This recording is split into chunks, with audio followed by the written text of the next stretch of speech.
আসসালামু আলাইকুম। দুপুর ১২টা ১০ বাংলাদেশ বেতার রংপুর।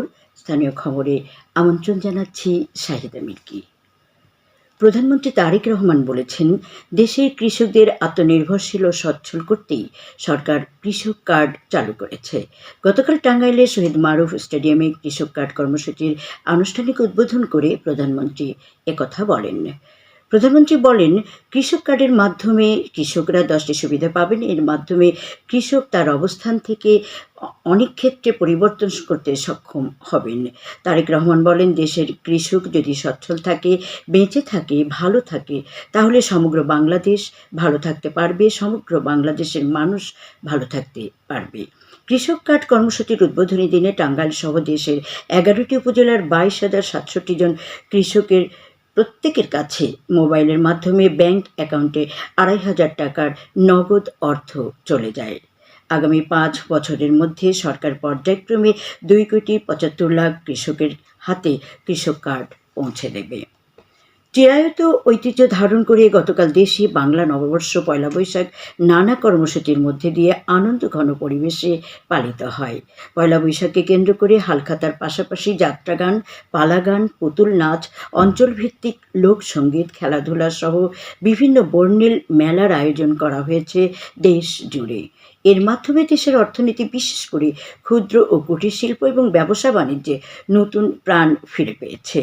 পয়লা বৈশাখ উপলক্ষে সকল কারাগার, হাসপাতাল ও শিশু পরিবারে উন্নত মানের ঐতিহ্যবাহী বাঙালি খাবার পরিবেশন করা হয়।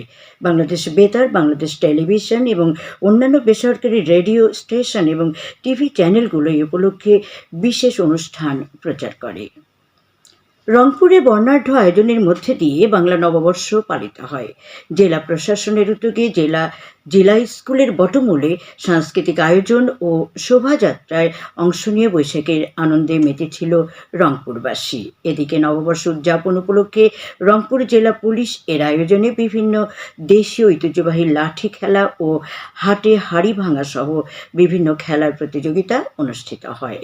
পয়লা বৈশাখ উপলক্ষে গতরাতে কুড়িগ্রাম জেলা শহরের ডায়াবেটিস হাসপাতাল মাঠে সাংস্কৃতিক সংগঠন প্রচ্ছদ আয়োজিত ঐতিহ্যবাহী লাঠি খেলা অনুষ্ঠিত হয়েছে।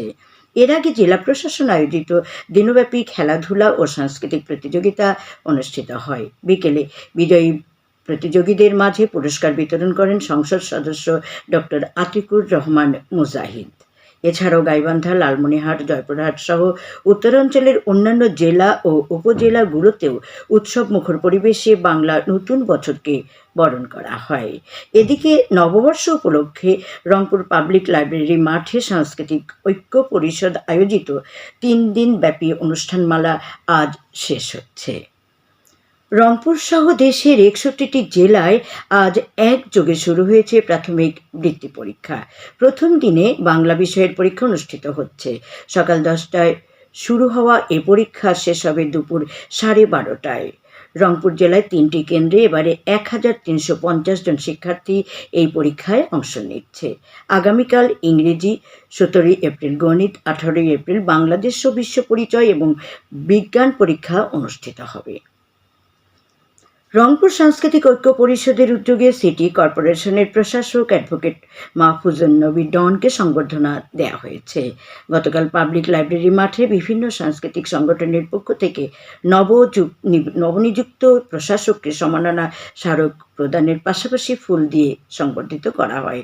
অনুষ্ঠানে সভাপতিত্ব করেন সাংস্কৃতিক ঐক্য পরিষদের সভাপতি মাহমুদুন নবী ডলার।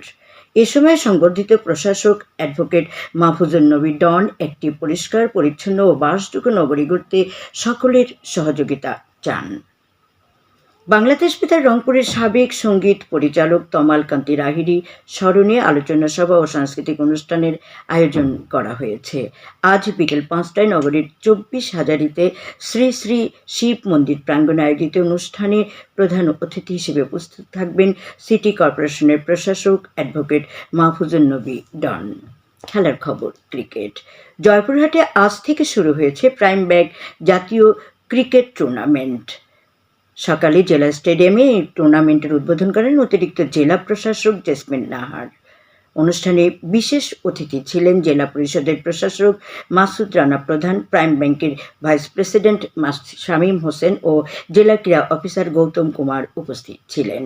উদ্বোধনী খেলায় শহরের রামদেও বজলা সরকারি উচ্চ বিদ্যালয় ক্রিকেট দল ও অঞ্জনপুর উচ্চ বিদ্যালয় ক্রিকেট দল পরস্পরের মোকাবেলা করছে। শেষ খবর পাওয়া পর্যন্ত রামদেও বজলা সরকারি উচ্চ বিদ্যালয় ক্রিকেট দল প্রথমে ব্যাটিং করতে নেমে 4 ওভারে 1 উইকেট হারিয়ে 19 রান সংগ্রহ করেছে। সবশেষে আবহাওয়া। আজ সন্ধ্যে 6টা পর্যন্ত পূর্বাভাসে বলা হয়েছে, দেশের অভ্যন্তরীণ নদীবন্দরগুলোর জন্য কোনো সতর্কবাণী নেই এবং কোনো সংকেতও দেখাতে হবে না। খবর শেষ হলো। আমাদের পরবর্তী স্থানীয় খবর প্রচারিত হবে বেলা 2টা 5 মিনিটে।